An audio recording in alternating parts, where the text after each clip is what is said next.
বন্ধুরা, ফাল্গুনির রান্নাঘরে আপনাদের সবাইকে স্বাগত জানাই। আবারও চলে এলাম আপনাদের কাছে অন্য এক রেসিপি নিয়ে। তো আজকে আপনাদেরকে বানিয়ে দেখাচ্ছি ফ্রায়েড রাইস আর চিকেন চাপ, একদম ঘরোয়াভাবে গ্রাম্য পদ্ধতিতে আপনাদেরকে দেখাবো। তো ভিডিওটা প্রথম থেকে শেষ অবধি পুরো দেখতে থাকুন। তো উনুনে আমি কড়াইটা বসিয়ে দিয়েছি। প্রথমে চিকেন চাপের মশলাগুলো বানিয়ে নেব। চিকেন চাপের জন্য এটা স্পেশাল মশলা তৈরি করছি। এই মশলাটা দিলে চিকেন চাপের টেস্টটা খুবই ভালো হয়। জয়ত্রী, এলাচ, লং, শুকনো কড়াই নেড়ে নেব ভালো করে।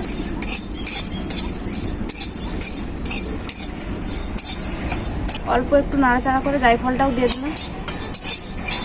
ভালো করে শুকনো কড়াই ভেজে নিয়েছি, নামিয়ে নেব। এরপর কড়াইতে তেল দিয়ে দেব, সরষের তেল। তেল খুব ভালোভাবে গরম হয়ে গেছে, পেঁয়াজগুলো ভেজে নেব। পেঁয়াজটা হালকা করে ভাজা হয়ে গেছে। চিকেন চাপ বানানোর জন্য এরকম পেঁয়াজটা হালকা করে ভেজে নিতে হবে। তারপরে কাজু বাদাম বাটা ওর সাথে দিয়ে ভাজতে হবে কিছুক্ষণ। কাজু বাদাম আর পেঁয়াজ একসাথে খুব ভালো করে ভাজা হয়ে গেছে। পোস্তগুলো দিয়ে দেবো এরপর।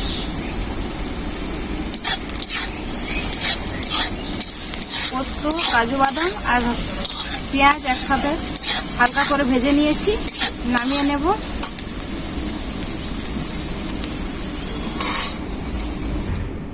চিকেন চাপের মশলাগুলো সব ভেজে নিয়েছি। এরপর প্রথমে কিন্তু ফ্রাইড রাইসটাই বানিয়ে নেব।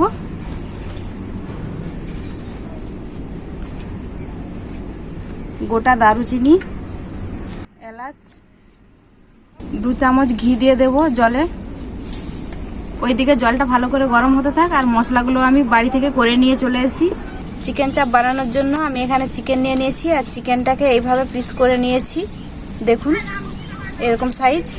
এরপর যে পেঁয়াজ, কাজু বাদাম, পোস্ত একসাথে ভেজে বেটেছিলাম, ভালো করে মাখিয়ে নেব। সাদা তেল, লবণ ভালো করে মেখে নেব। খুব ভালো করে মাখানো হয়ে গেছে, ঢেকে কিছুক্ষণ রেখে দেব।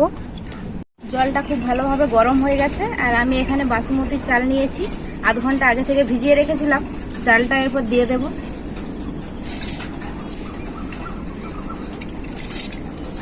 আমি 2টো উনুন ধরে নিয়েছি। ওইদিকে ফ্রাইড রাইসটা ভাতটা বসিয়েছি হাঁড়িতে, আর এদিকে চিকেন চাপটা বানিয়ে নিচ্ছি। সাদা তেল দিয়ে দেবো কড়াইতে।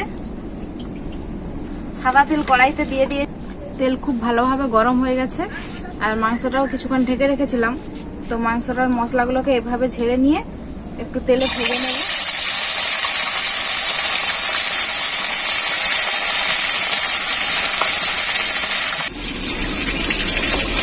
দুবারই মাংসগুলো ভাজা হয়ে যাবে সব। চিকেনটাকে হালকা করে ভেজে নিয়েছি, এরপর তুলে নেব।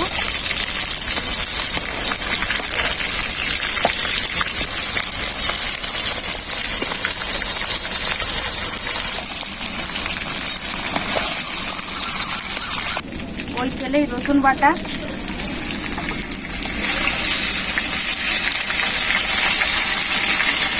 আদা বাটা,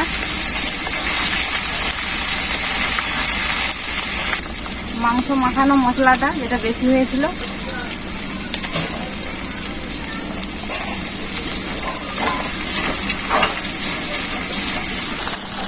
সব কিছু খুব ভালো করে ভাজা হয়ে গেছে। হলুদ গুঁড়ো, লঙ্কা গুঁড়ো,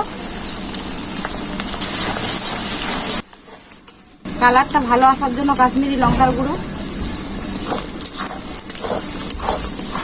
অল্প একটু জল,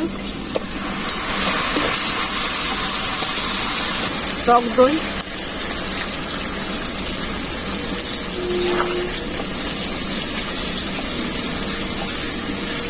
ভালো করে মশলাটা কষানো হয়ে গেছে। ভেজে রাখা চিকেনটা দিয়ে দেবো।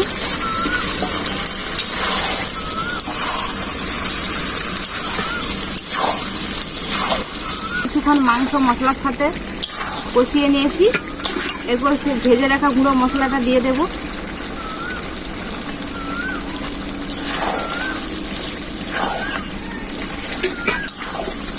বিকেল থেকে বানাতে বসেছি, বানাতে বানাতে সন্ধ্যা হয়ে এলো। আর আমরা গ্রাম্য পদ্ধতিতে এভাবেই চিকেন চাপ বানাই, কিন্তু খেতে পুরো রেস্টুরেন্টের মতোই হয়। মাংসতে লবণ মাখিয়েছিলাম, এখন পরিমাণ মতো অল্প একটু লবণ দিয়ে দেবো। কিছুক্ষণ ঢাকা দিয়ে সেদ্ধ করে নেব। ঢাকাটা খুলে দেখে নেব। এরপর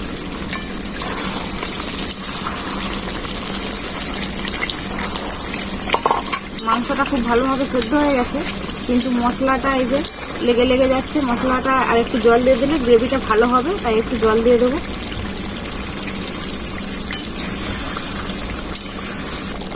জলটা দিয়ে অল্প একটু ফুটিয়ে নিয়েছিলাম। এরপর ওপর থেকে ঘি দিয়ে দেবো।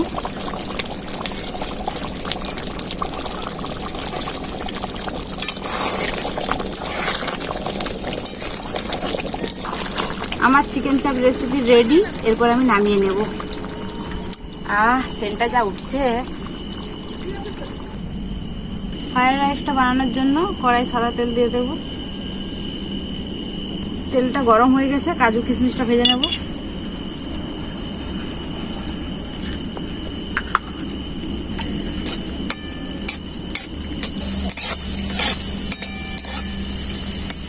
কাজু আর কিশমিশটা খুব ভালো করে ভাজা হয়ে গেছে, নামিয়ে নেব।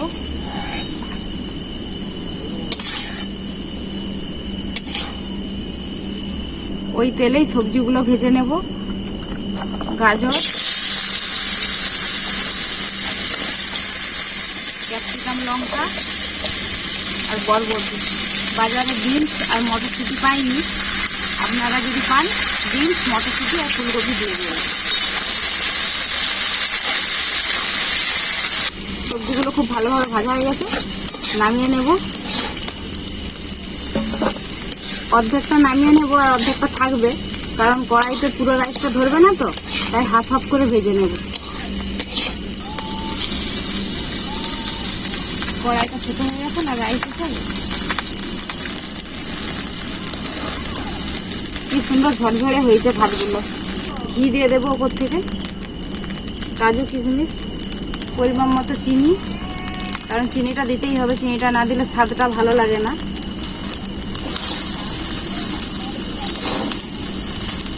গুঁড়ো গরম মশলা,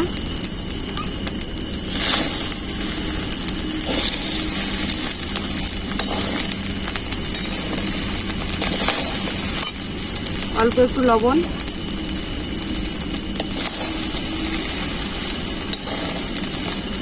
রাইসটা খুব ভালো করে ভাজা হয়ে গেছে, এরপর নামিয়ে নেব।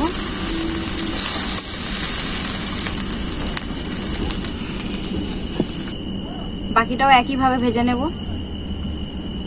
ফ্রাইড রাইসটা কত সুন্দর ঝরঝরে হয়েছে, একটা চালও ভাঙেনি।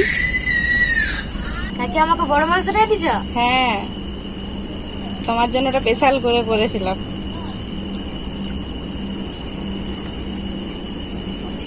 উঠি বাবা, দারুন। সত্যি গো কাকি, কাকু যে সেদিন চিকেন চপটা নিয়ে আসছিল সেটার থেকে এটা আরো ভালো হয়েছে। চিকেন চাপটা মাংসটা ভালোভাবে সেদ্ধ হয়েছে। কত সুন্দর সিদ্ধ হয়েছে, প্রচুর নরম। তো বন্ধুরা, এইভাবে আপনারা চিকেন চাপ আর ফ্রাইড রাইস খুব সহজেই বাড়িতে বানিয়ে নিতে পারবেন। আর আমরা বেশিরভাগ এরকমভাবেই বানাই, খেতে কিন্তু খুবই অসাধারণ হয়। তো কেমন হয়েছে আপনারা কমেন্ট করে জানাবেন। ভিডিও ভালো লাগলে লাইক, শেয়ার, সাবস্ক্রাইব করে দেবেন। আপনারা সাবস্ক্রাইবটা করছেন না, সাবস্ক্রাইবটা করে দেবেন। আর ভালো থাকবেন, সুস্থ থাকবেন, এইভাবে পাশে থাকবেন। আবার দেখা হবে নতুন কোনো রেসিপি নিয়ে পরবর্তী ভিডিওতে।